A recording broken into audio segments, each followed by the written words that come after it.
오늘날 정세를 보면 이 우크라이나와 러시아의 전쟁이 벌써 4년째 접어들었습니다. 그러나 이게 이 전쟁이 4년만 되었느냐가 아니라 그 이전에도 크림반도를 둘러싸고 분쟁도 있었고요. 사실 소비에트 연방이 무너지기 시작하면서 러시아와 우크라이나의 갈등은 계속됐었죠. 어, 이스라엘과 또 이 아랍과의 싸움도 마찬가지입니다. 이스라엘이 시작되면서부터 아랍과의 이제 전쟁과 충돌이 계속됩니다. 또 미국과 이란의 충돌도 마찬가지죠. 이제 이란에서 정권이 바뀌고 나서 약 30년 동안 미국과의 관계가 좋지 않고 또 그 좋지 않은 관계 가운데 이번에 미국과 이란의 전쟁으로 그 충돌이 일어납니다. 이렇게 미국과 이란의 전쟁 속에서 협상이 잘 되고 있다, 또 되지 않는다라고 하는 설왕설래가 계속되고 있죠. 언제 끝날지 모르는 전쟁, 또 왜 해결되지 않는가 하는 그러한 질문들이 계속되는 갈등이 가득합니다. 이것이 정세만 그러느냐? 그렇지 않습니다. 경제도 그렇고요. 또 정치도 그렇습니다. 또 우리의 인생을 둘러싸고 있는 삶의 모습들도 마찬가지입니다. 어떠한 문제가 하나 생겼다 할 때 그 문제가 해결될 것 같으면서도 해결되지 않고 또 해결되었다 싶은데 또 다른 문제가 계속되고 인생도 어떻게 보면 끊임없는 고난 속에서 끊임없는 갈등 속에서 살아가는 게 인생인 것 같습니다. 기도해도 그대로이고 노력해도 그대로이고 변하지 않는 것 같고 계속되는 것 같은 이러한 갈등 상황 속에 우리는 그럴 때마다 이렇게 외칩니다. 하나님, 왜 아직도 이것을 해결해 주지 않습니까? 왜 하나님께서는 이 상황을 계속해서 우리에게 허락하여 주시는 겁니까? 오늘 본문도 마찬가지입니다. 이미 9가지의 재앙이 끝난 상황입니다. 그런데 아직도 출애굽을 할 수 있을지 그 기미가 보이지 않는 상황입니다. 그 가운데 오늘 본문의 1절이 우리 가운데 주어집니다. 1절에 보면 여호와께서 모세에게 이르시기를 내가 이제 한 가지 재앙을 바로와 애굽에 내린 후에야 그가 너희를 여기서 내보내리라. 그가 너희를 내보낼 때에는 여기서 반드시 다 쫓아내리니 라고 말씀하십니다. 하나님은 이 9가지의 재앙이 다 주어졌음에도 불구하고 아직 끝이 아니다. 한 가지 재앙이 남았다. 그 재앙이 이루어지고 난 다음에야 그때야 비로소 이제 너희가 출애굽할 수 있다라고 이야기를 하십니다. 그런데 지금 이 상황, 이 말씀이 주어진 상황이 그 다음 2절과 3절에 그 설명이 나타나는데 2절과 3절을 보면 지금 1절의 이 말씀이 이해가 되지가 않습니다. 왜냐하면 2절과 3절의 상황은요, 이렇게 이야기합니다. 백성에게 말하여 사람들에게 각기 이웃에게 은금 패물을 구하게 하라 하시더니 여호와께서 그 백성은 이스라엘 백성이죠. 애굽 사람의 은혜를 받게 하셨고 여기서 은혜를 받게 하셨다라는 것은 은금 패물을 요구했을 때 그 은금 패물을 받게 되었다라는 겁니다. 그리고 그 사람 모세는 애굽 땅에 있는 바로의 신하와 백성의 눈에 아주 위대하게 보였더라라고 되어 있어요. 우리가 전전쯤 말씀 기억 안 나시죠? 저도 기억이 잘 안 나요. 근데 그때 말씀 가운데 하나님이 모세를 부르시면서 뭐라고 얘기하시냐면 너를 바로 앞에서 신과 같이 되게 하리라라고 말씀을 하십니다. 즉 바로의 눈에 지금 이 모세는 신과 같이 되게 하겠다라고 하는 하나님의 말씀이 거의 이루어진 상황이에요.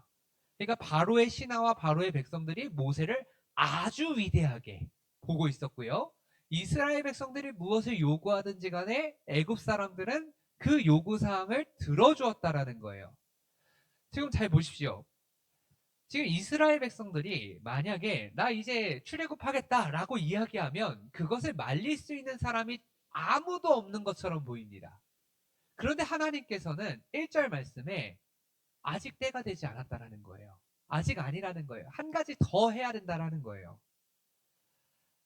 우리는 보통 이 정도의 상황에 처해 있다라고 한다면 하나님 이제 완전 이 상황은 우리의 손아귀에 들어와 있습니다. 우리가 이 상황을 다 통제할 수 있습니다.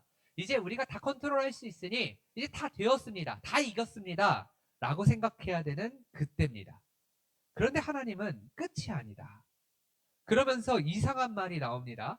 분명히 온 세상이 지금 이스라엘의 말에 쩔쩔매는 것처럼 보이는 그때에 9절로 넘어가서 보면 여호와께서 모세에게 이르시기를 바로가 너희의 말을 듣지 아니하리라. 그러므로 내가 애굽 땅에서 나의 기적을 더하리라 하셨고, 그러니까 지금 기적을 더하시겠다, 기적을 더하시겠다. 1절에도 기적을 더하시겠다, 9절에도 기적을 더하시겠다. 왜냐하면 1절에 한 가지 재앙을 더해야 너희가 나갈 수 있다.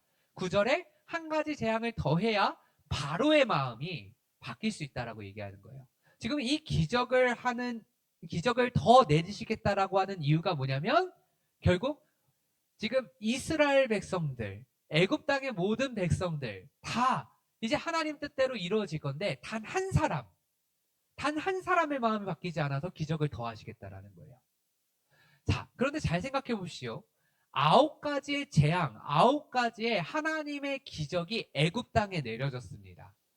이 9가지의 재앙을 통하여서 세상 모든 사람들은 하나님이 살아계신 하나님이시고 이스라엘의 하나님이시고 하나님이 무엇을 원하시는지 다 알아요.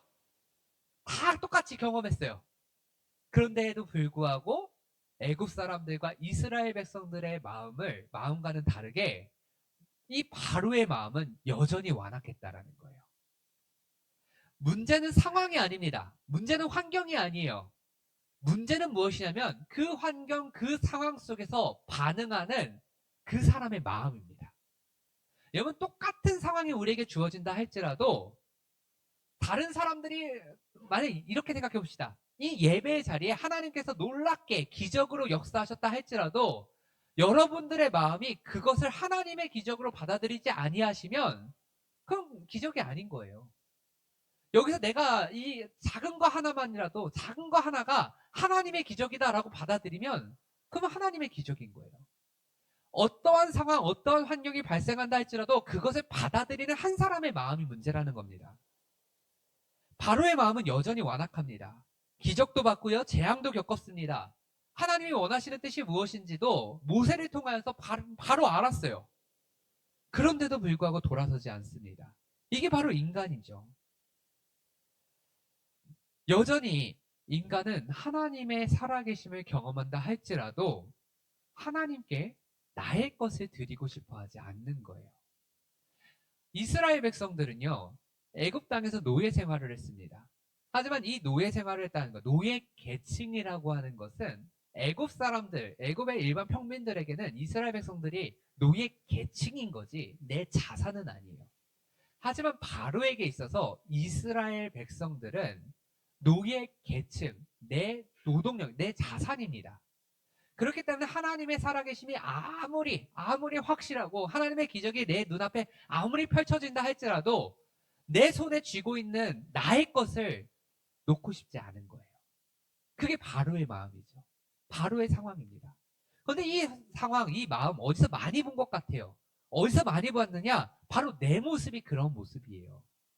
여러분, 지난 주일에도 결단했지만 여러분, 우리가 주먹을 꽉 쥐고 내 것을 쥐고 있으면요, 하나님의 손이 내 앞에 놓여져 있다 할지라도 하나님의 손을 맞잡을 수가 없습니다. 내가 이 손을 펼쳐서 내가 쥐고 있던 것을 놓아버려야 그래야 하나님의 손을 맞잡을 수 있는 거예요.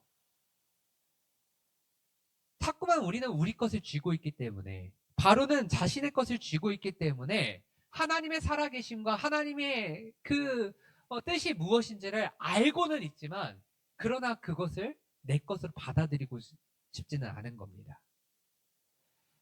우리들의 모습, 하나님이 날마다 살아계시다라는 것을 우리에게 보여주십니다. 예배 때마다 하나님의 살아계심이 선포됩니다. 목장의 모임에서 하나님께서 나에게 하신 은혜의 이야기들이 간증처럼 나누어져요. 그렇게 우리는 매일 하나님의 임재 속에 살아갑니다. 그런데도 우리들의 마음속에는 계속해서 나의 것을 쥐고자 하는 그 마음을 내려놓고 있지는 않습니다. 나의 것을 쥐고 있는 손이 펼쳐지지 않죠. 바로 바로의 모습과 같이 우리들의 모습도 하나님의 기적을 얼마나 많이 만났느냐, 보았느냐, 경험했느냐가 아니라 결국 그 가운데 반응하고 있는 나의 모습들. 그 모습이 지금 이 성경 가운데 나타나는 거예요. 그래서 하나님은 멈추지 아니하십니다. 그래서 계속해서 기적을 베푸시는 거예요. 우리의 눈에는 이미 되었다, 이미 충만하다, 이미 괜찮다 싶은 상황 속에서도 하나님은 아직 충만하지 않은 겁니다. 아직 충분하지 아니하시고 아직 완전하다라고 여기지 아니하시는 거예요.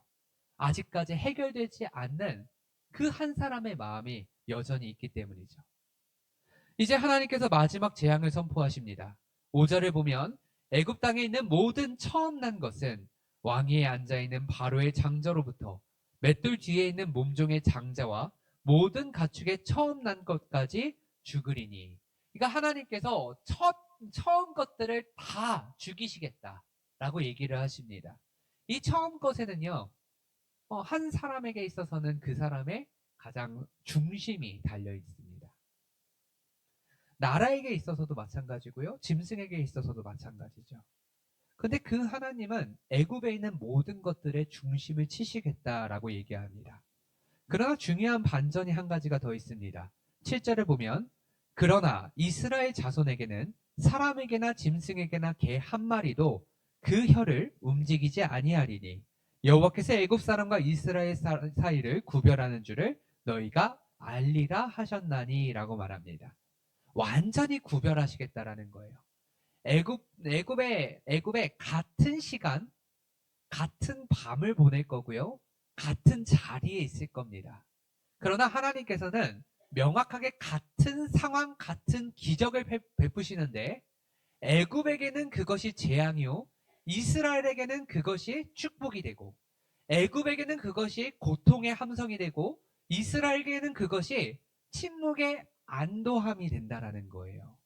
완전히 반전의 역사를 같은 상황 속에서 똑같이 하나님이 역사하시지만 애국과 이스라엘이 완전히 다른 결과를 맞이하게 될 것이라는 겁니다.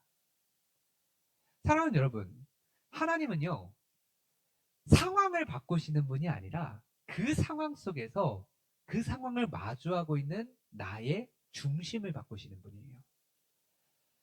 이건 마치 십자가와 같습니다. 하나님은 예나 지금이나 앞으로도 변함이 없으신 하나님이세요.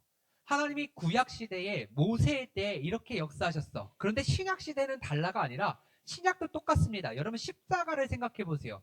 예수님이 지신 그 십자가는요. 그 로마 시대에는 가장 악한 사람들, 악한 범죄자만이 당하는 형벌이었습니다. 가장 극악무도한 범죄자들에게 허락된 형벌이었어요. 근데 그 십자가가 예수 그리스도를 믿는 자들에게는 나의 구원의 증거예요. 하지만 예수 그리스도를 믿지 않는 자들에게는 똑같은 십자가가 뭘로 보이냐면 추악한 범죄자가 당하는 당연한 죄 형틀입니다. 그것이 오늘날 우리에게 어떻게 주어집니까? 예수 그리스도께서 동일하게 죽으시고 동일하게 나를 구원하시기 위해 죽었지만 그것을 받아들이는 자들에게는 예수 그리스도가 나의 구원자이시고 나의 하나님이시죠. 그러나 받아들이지 아니하는 자들에게는 예수 그리스도의 죽음은 죄송합니다. 개죽음이나 마찬가지예요. 나와 아무런 상관이 없는 죽음일 뿐이에요. 오늘날 예배도 마찬가지죠. 여러분 예배를 드립니다. 똑같은 말씀이 선포돼요. 똑같은 상황 속에서 똑같은 시간 속에서 똑같은 예배가 드려지지만 여러분 예배의 자리에 나갔을 때 저 문을 나가시면서 여러분들의 심령에는 무엇이 남습니까? 은혜가 남는 사람들도 있어요. 하지만 어떤 사람들은요, 예배의 자리에 나가면서 오늘 예배는 이렇고 저렇고, 오늘 목사님의 말씀은 이렇고 저렇고, 불평과 불만이 남는 사람들도 분명히 있습니다. 똑같은 상황이에요. 하지만 그것을 받아들이는 사람들의 마음, 중심이 다르다라는 거예요. 그래서 하나님은 멈추지 아니하시는 겁니다. 그래서 하나님은 오늘도 지금 이 자리 가운데 한 번에 더 예배를 드려주시는 거고, 오늘도 이 자리 가운데 한 번에 더 기적을 행하시는 거예요. 그래서 9절에 하반절에 보면 내가 애굽 땅에서 나의 기적을 더하리라. 멈추지 아니하시고 기적을 더하시는 이유가 바로 여기에 있는 겁니다. 한 사람이라도 그들의 마음 가운데 주님은 기적을 허락하여 주심으로 구원받기를 원하시는 거예요. 요즘 목사님들을 만나면요. 목사님들이 항상 하시는 이야기가 있습니다. 아, 설교를 짧게 해야 돼, 짧게 해야 돼. 그런 이야기들을 항상 하세요. 저희 원로 목사님도 그렇게 설교를 길게 하시던 분이 요즘에 그 강단에서만 그런 얘기를 하시잖아요. 아, 요즘에 설교 길게 못하겠다고. 눈치 보여서 못하겠다고. 그런 이야기들을 하십니다. 설교를 짧게 해야 한다. 왜 짧게 해야 되느냐? 성도들이 짧게 하는 걸 좋아한다라는 거예요. 여러분, 제가 간증을 하나 나누자면요. 제가 처음 하늘이교회에 와서 강단에 섰을 때 제가 엄청 교만해졌습니다. 왜 교만해졌냐면 사람들이요. 성도님들이 이렇게 저만 만나면 목사님 설교가 너무 은혜돼요. 너무 좋아요. 라는 얘기를 정말 많이 해주셨어요. 근데 그렇게 이야기하시는 이유를 물어보면 근거가 뭔지 아십니까? 여러분이 생각하는 그거예요. 짧아서. 그거를 이제 저한테 이렇게 이렇게 포장을 하십니다. 목사님 설교는요, 짧지만 명확하고 명료해서 너무 좋아요. 듣기가 너무 편안하고 너무 좋아요. 라고 항상 말씀을 하시는 그때, 제 평균적인 설교의 시간은 17분에서 늦어도 20분이었습니다. 요즘에 제가 그 이야기를 들을 수 있을까요? 없을까요? 여러분들이 다 아시는 것처럼 그 이야기가 요즘에 안 나옵니다. 말씀이 길어졌대요. 민원이 빗발치고 있습니다. 저한테 와서 이야기를 하시는 분들도 많지만 제 아내에게 가서 이야기하시는 분이 더 많아요. 아마 저한테는 말씀이 짧다 길다 이야기하는 게 조금 부담스러우신가 봐요. 제 아내한테 이런 얘기를 하시더라고요. 아유, 사모님, 요즘에 목사님이 하고 싶으신 말이 많으신가 봐요. 이런 이야기들을 많이 남겨주시더라고요. 여러분, 명확하게 다시 한번 말씀드리지만 설교 시간이 길어진 이유는 제가 하고 싶은 말이 많아서가 아닙니다. 예배 시간의 끝과 맞추기 위해서예요. 주일학교의 예배 시간과 우리 예배 시간의 끝을 맞추기 위해서 길어졌습니다. 근데 길다고 해서 나쁜 건 아니에요. 여러분, 말씀 길게 나쁜 겁니까? 그럼 제가 오늘 여기서 1시간 설교해도 괜찮잖아요. 안 괜찮은 거 보이시죠, 지금? 이 반응이 달라요. 여러분, 설교는 길면 길수록 사실 좋은 겁니다. 하나님 살아계심이 여러분들 안에 많이 선포되면 좋은 거예요. 제가 여기서 2시간 설교하고 3시간 설교하고 10시간 설교하고 하루 왼종일 설교해도 여러분 좋은 거잖아요. 봐봐요. 아멘 소리 안 나올 정도로 여러분들의 마음속에는 긴 설교에 대한 싫음이 가득해요. 왜 가득하냐? 사실은요, 우리는 알아요. 하나님의 살아계심이 강조되면 강조될수록, 많이 선포되면 선포될수록 우리에게 더 깊은 찬양과 더 큰 감사가 있어야 되는 건 알지만, 우리들의 마음속에는요, 길면 내가 들은 얘기 또 들었다라고 하는 불편함이 있고요. 또 길면 내가 이후에 이것도 해야 되고 저것도 해야 되는데 이걸 하지 못하고 저걸 하지 못하는 것에 대한 짜증남도 있어요. 결국 하나님의 말씀이 반복되어지고 길어지고 계속되는 것 같으면 우리의 완악함과 연약함이 하나님의 말씀에 길어지는 것을 곧 나쁜 설교다라고 생각하게 만들어요. 하나님께서는요, 성경 전체가 하나님의 이야기죠. 성경 전체가 하나님이 살아계시다라는 이야기고요. 성경 전체가 살아계신 하나님이 너의 하나님이다라는 얘기고요. 성경 전체가 그 너의 하나님이 너를 구원하시기를 원한다는 얘기고요. 구원하셨다라는 얘기고요. 구원을 이루신다라는 얘기예요. 성경 전체가 했던 얘기 또 하는 얘기예요. 또 하고 또 하고 또 하고 또 하고 기적을 베푸시고 베푸시고 베푸시고 또 베푸시고 은혜를 주시고 주시고 주시고 또 주시는 이유가 무엇인지 아세요? 여러분들 위해서예요. 여러분들이 하나님이 그런 하나님이고 너를 사랑하시는 하나님이고 너를 구원하시기 위한 하나님이고 너의 삶이 완전히 구원받은 하나님의 자녀가 되기를 원하신다라는 이야기. 그거를 우리 가운데 새겨놓고 싶어서 하나님이 계속 하시는 거예요. 그게 오늘 본문에도 나옵니다. 우리 1절에 다시 보면요. 1절 하반절에 이렇게 얘기해요. 그가 너희를 반드시 다 쫓아내리니. 반드시 다 너희를 쫓아내겠다. 그가 너희를 여기서 내보내겠다. 여러분, 굉장히 강력한 단어를 써요. 너희를 반드시 다 쫓아내겠다. 출애굽은 부분적인 구원이 아닙니다. 이스라엘 백성들 몇 사람, 모세, 아론, 내가 부른 몇 사람들만 구원하면 돼. 그게 내 목적이야. 그게 출애굽의 목적이 아니에요. 하나님은 하나님의 언약 백성 모두가 출애굽하기를 원하세요. 반드시 다 내가 이 애굽 땅에서 이스라엘 백성들 다 내쫓게 만들 거야. 다 내가 이스라엘 백성들 애굽 땅의 노예가 된 인생에서 하나님의 자녀가 된 인생으로 완전히 다 바꿔낼 거야. 그게 하나님의 목적이에요. 그래서 내가 끝까지 9가지 이걸로 충분하지 않아. 10번 다 돼서 한 사람의 마음이 바뀌고 한 사람의 마음이 바뀌어야 이 사람들 다 완전히 구원할 수 있어. 하나님 멈추지 아니하시는 거예요. 한 사람이라도. 그게 하나님의 마음이에요. 여러분, 수술을 하는데 의사가 수술을 하는데 만약에 암에 걸렸어요. 암세포를 제거해야 돼요. 거의 다 제거했다 하고 이제 수술 그만할래 하면 그거는 그 환자 죽이는 겁니다. 거의 다가 아니라 완전히 다 제거해야 돼요. 대충 꼬매다가 말고 거의 다 꼬맸으니 이제 이 정도면 괜찮아. 여러분 그걸로 죽는 거예요, 사람은. 완전한 치유는 끝까지 제거해야 됩니다. 완전한 회복은 끝까지 회복되어야 돼요. 하나님은 그렇게 일하시는 분이에요. 지금까지의 재앙은 시작이고 과정이었어요. 하지만 마지막 재앙은 이제 우리를 하나님의 자녀로 완성시키는 결과예요. 그래서 하나님은 마지막까지 밀고 가십니다. 이걸 우리 한 사람의 인생으로 가져와 볼게요. 여러분 구원 받았으니까 이제 되었다. 구원파가 그렇게 얘기해요. 우리는 구원 받았으니까 이제 되었다. 우리 수요예배 때도 구원파에 대해서 잠깐 나누었지만, 여러분 하나님께서는 구원 받았으니까 되었다로 끝나시는 분이 아니에요. 우리의 삶이 완전히 하나님의 자녀가 된 인생으로 바뀌기를 원하시는 분이고, 내 인생, 내 믿음 가운데 정말 세 발의 피의 그 한 방울 끝에 분자 하나만큼이라도 하나님에 대한 의심을 우리 가운데 남겨두시지 아니하고 싶은 게 하나님의 마음이에요.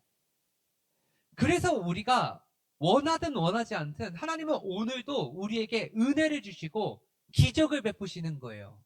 우리를 완전히 하나님의 자녀가 되게 하기 위해서. 그렇게 하나님은 오늘도 여러분들의 인생 가운데 죄에 노예된 모습을 남기지 아니하시려고 그분의 기적을 베푸십니다. 자막 이제 그만 보여주셔도 될 것 같아요. 이번에 제가 좀 죄송한 이야기를 하겠습니다. 제 얘기를 좀 할게요. 교만한 이야기일 수도 있어요. 들으시면서 혹시라도 불편한 마음이 있으시면 여러분 용서하고 들으세요. 제가 이번에 단기 선교를 가는데 자비량으로 갑니다. 자비량으로 간다는 것은 이제 그 선교 여행에 있어서 단기 선교를 하는 데 있어서 모든 필요 경비를 제가 스스로 감당한다는 게 자비량이에요. 하늘의 교회에 온 지 제가 이제 6년째가 되었습니다. 이제야 처음 평일 시간을 구별해서 단기 선교를 갑니다. 저는 지금까지 단기 선교를 목사가 되고 나서 항상 상하병기에 갔었습니다. 이 단기 선교를 결정하면서 사실 제 마음은 굉장히 불편했어요. 여러분들 잘 아시겠지만 저는 첫 휴가가 저희 교회에 와서 4년째 되었을 때 처음 휴가를 갔습니다. 근데 처음 휴가를 간 게 저희 완악함 때문에 그래요. 저희 완악함은 저는 다른 사람들에게 일을 넘기지 않습니다. 뭐 사람들은 워커홀릭이라고 얘기를 하죠. 일을 넘기지 않는 거는 그 사람들을 못 믿어서가 아니라 그냥 제가 불안해서 그래요. 그게 뭐 못 믿는 거일 수도 있어요. 저희 부목사님들 사역 정말 잘 열심히 하십니다. 저희 성도님들 너무나 훌륭하세요. 그래서 사실 제가 없어도 여러분들 잘 하실 걸 전 알아요. 근데 제가 못 나요. 불안해서. 그래서 휴가도 잘 가지 않고요. 단기 선교를 가면서도 너무 불안한 거예요. 근데 이 단기 선교를 결정하게 된 이유는요. 사실 거창한 이유가 아닙니다. 죄송한 이야기지만 여러분들 보라고 이거 단기 선교 결정했어요. 단기 선교 가야겠다라는 결정을 우리 성도님들이 봤으면 좋겠어서. 이 단기 선교를 결정하면서 아내하고 저하고 결단한 것이 무엇이냐면 이 단기 선교는 우리가 가진 것 하나도 없어도 조금씩 모아서 준비해서 갔다 오겠다라는 거였어요. 저는 성향상 가만히 있지 못하는 성향이라서 하는 일들이 굉장히 많습니다. 단기 선교를 결정하는 순간부터 단 5일 갔다 오는 건데 그 5일 동안 해야 될 일들 때문에 전 3개월 전부터 그 시간들을 구별하기 시작했어요. 물질을 준비하려고 없는 없는 살림에서 조금씩 조금씩 모아서 이렇게 가는 경비들을 다 마련했습니다. 제 인생에서 저는요, 지금이 가장 바쁘고 인간적으로 보면 가장 갈 수 없는 때에 단기 선교를 결정을 해요. 심지어 저는 오늘 아침 교회에 와서 집에 못 들리고 바로 공항으로 가야 됩니다. 굉장히 무모한 선택을 한 거예요. 근데 계속 말씀을 드렸듯이 여러분 보라고 했습니다. 단기 선교를 저희 교회에서 이제 보내게 되면서 또 비전 트립을 이제 보내게 되면서 제가 가장 많이 들은 이야기 중에 하나가 목사님 가고 싶은데 시간이 없어요. 목사님 가고 싶은데 물질이 부족해요. 라고 하는 이야기였습니다. 여러분 근데 정말 시간이 없어서 정말 물질이 없어서 못 가는 것일까요? 전 그걸 한번 보여드리고 싶었어요. 시간이 없어서 못 가는 거 아니에요. 마음이 없어서 못 가는 겁니다. 돈이 없어서 못 간다? 아니에요. 돈이 있어도 안 갑니다. 놀라운 일들이 발생했어요. 저는 정말 가진 게 하나도 없습니다. 정말 시간도 없고 물질도 없어요. 근데 준비하는 내내 정말 단기 선교를 선택하고 그 목사님하고 준비하면서 이제 하나하나 채워나가는 그 시간 내내 저는 하나님께서 이 단기 선교를 함께하고 계시고 준비 과정 가운데 내 삶에 역사하고 계신다는 걸 매일 경험해요. 놀라운 일들이 일어납니다. 정말 저는 물질 때문에 걱정하고 기도했는데 하나님이 놀랍게 다 채워주셨어요. 정말 이 사역 어떻게 진행해야 될까? 전 필리핀에 처음 가봅니다. 이 필리핀 처음 가는 그 지역에 대한 저는요 성향이 ESTJ라서 이 성향의 가장 큰 단점은 갑자기 무언가 발생하는 일들에 대해서 두려워하고요. 그걸 준비되지 않은 상태로 만나면 큰 어려움에 처하는 게 저의 성격이에요. 첫 단기 선교라는 건 제 인생에 있어서 정말 쉽지 않은 결정이고요. 저는 시간표를 짜도 10분 단위로 짭니다. 그렇게 짜는데 그 같이 가는 목사님은 어떻게 보면 천하태평하신 분이에요. 하나님께 다 맡기세요. 저는 목사님 이거 이렇게 준비해야 되고요. 거기 선교사님이 이거 필요하다고 했으니까 이런 거를 언제까지 사가지고 언제까지 붙이고 이런 걸 다 계산을 해야 되는 사람인데 에이 목사님 괜찮아. 가면 다 돼. 안 된다니까요. 이러면서 준비를 하고 있어요. 그런데 하나님께서 정말 잘 준비시키고 계시고요. 하나님께서 동역자들을 모아주셨고요. 또 이렇게 같이 가게 하십니다. 저는 모든 후원을요, 동전 하나도 남기지 않고 선교지에 다 드리고 올 계획으로 목사님들께도 다 설명을 드렸어요. 그렇게 하는 이유는 제가 먼저 그렇게 단기 선교를 해봐야 여러분들도 소망을 가질 수 있을 거라고 확신해요. 제가 먼저 살아보지 않고 제가 먼저 결단하지 않으면 여러분들이 뭘 믿고 결단해 줄 수 있고 뭘 믿고 소망할 수 있겠어요. 정말 하나님이 다 채워주셨습니다. 정말 하나님이 다 준비시켜 주셨어요. 전 갔다 오면요 아마 저는 확신합니다. 이게 저에게 주신 은혜가 아니라 우리 공동체에게 주실 은혜라는 거죠. 확신해요. 여러분 우리들은 이렇게 생각해요. 하나님의 일을 할 때 내가 갖고 있는 것들이 중요하다고 생각합니다. 그래서 우리는 보통 이렇게 얘기합니다. 하나님, 시간이 있으면 할게요. 하나님, 물질이 생기면 할게요. 하나님, 조금만 더 여유가 생기고 무언가 내가 조금 더 준비되면 그때 할게요. 근데 출애굽에서 계속 하나님이 말씀하시잖아요. 우리에게 요구하시는 건 단 하나예요. 너의 믿음을 보여라예요. 믿음을 보이면 그 이유는 하나님이 인도하시고 하나님이 행하시는 거예요. 근데 우리는 믿음을 보이지 않고 하나님 먼저 나에게 해주시면 내가 그때 가서 한다니까요. 하나님 내가 준비 다 되면 그때 가서 한다니까요. 여러분 그렇지 않습니다. 하나님의 일은 그렇게 이루어지는 게 아니에요. 하나님은 계속해서 말씀하시는 겁니다. 내가 기적을 더하겠다. 여러분 하나님이 기적을 더하시면 하나님의 일이 그때 우리의 삶 가운데 일어나는 겁니다. 하나님의 의지가 중요한 거지 내 의지가 중요하고 내 상황이 중요하고 내 환경이 중요한 게 아니에요. 사랑하는 성도 여러분, 저는 여러분들의 인생이요 해외여행 사진으로 가득한 인생이 아니었으면 좋겠어요. 물론 그것도 중요하고 그것도 필요한 일일 겁니다. 쉬고 오는 거 중요해요. 해외여행 가서 놀고 오는 거 중요하겠죠. 근데 여러분 똑같이 해외여행을 가도요. 그 해외여행을 가서 하나님이 창조하신 세계를 맛보고 누리며 거기서 끝나는 것으로 해외여행을 마침표를 찍지 마세요. 거기서 내가 하나님의 백성으로 다른 이들에게, 그 지역 사람들에게, 혹은 나와 같이 간 사람들에게 믿는 자의 삶을 보이고 오세요. 그게 바로 해외여행이 단숨에 단기 선교의 시간으로 바뀌게 되는 분기점이 되는 거예요. 여러분들의 마음이 조금만 바뀌면 돼요. 내가 가서 잘 놀다 오겠다가 아니라 내가 가서 거기서 하나님이 창조하신 세계를 누리며 은혜를 나누고 오겠다. 복음 전하고 오겠다. 그냥 그 마음의 손 하나만 갖고 있으면 여러분들 그 여행을 마주하는 내 마음만 바뀌었는데 그 상황 속에서 하나님의 일하심을 보느냐 보지 않느냐가 판가름 나게 되는 거예요. 여러분 목장에서도 마찬가지입니다. 목장에서 같이 함께 좋은 곳에 가서 나들이 나가서 사진 찍고 하하호 웃으며 맛있는 거 먹고 이렇게 좋은 커피 마시고 그러고 오는 것도 좋아요. 그러나 그곳에서 우리가 함께 목장 예배도 드리고요. 또 하나님이 나에게 하신 은혜의 일들을 나누고요. 그렇게 할 때 그 시간은 그냥 우리 놀러 갔다 왔다가 아니라 그곳에서 하나님의 백성으로 살고 왔다가 되는 거예요. 그래서 저는 먼저 선택했습니다.